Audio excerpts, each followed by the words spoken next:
है। अब आप आ ही गए हैं तो लाइए, अब जल्दी से पैसे दे दीजिए। बंसी को देखकर जमींदार की हिम्मत ही नहीं हो रही थी कुछ बोलने की।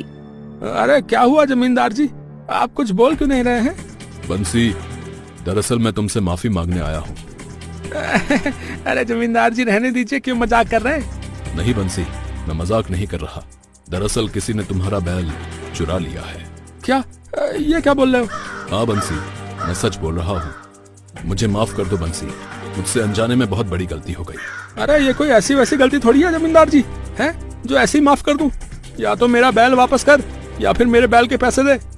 ठीक है बंसी, मैं तेरा बैल तो वापस नहीं कर सकता, पर मैं तेरे बैल के पैसे दे सकता हूँ। वैसे कितने का था तेरा बैल? जमींदार जी मेरा बैल पूरे 50,000 का था। क्या?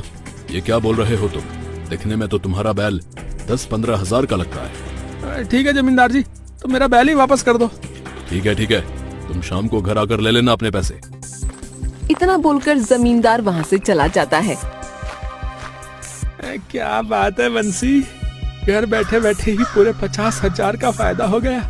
अरे इतने में तो नंदू जैसे 5 और बैल ले आऊंगा। इतना कहकर बंसी घर के अंदर चला जाता है। उधर बंसी के घर के पीछे नंदू आराम से सो रहा होता है। चल भाई बंसी, शाम हो गई, अब जाकर जमींदार से पैसे ले आता हूँ। इतना बोलकर बंसी जमींदार के घर चला जाता है।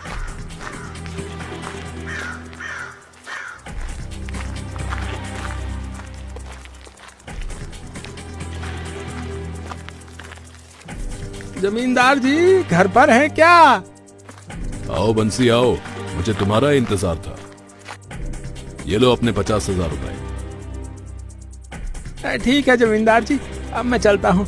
अगर फिर कभी बैल की जरूरत पड़े तो मेरे पास आ जाना। इतना बोलकर बंसी अपने घर वापस आ जाता है।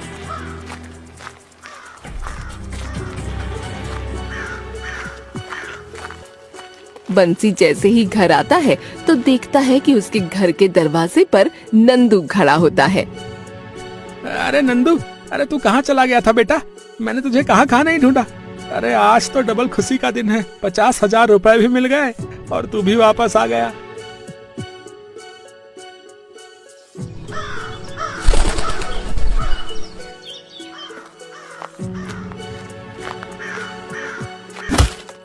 नंदू के बच्चे, अबे आलसी, जल्दी उठ, काम पे नहीं चलना क्या? लेकिन नंदू नहीं उठता।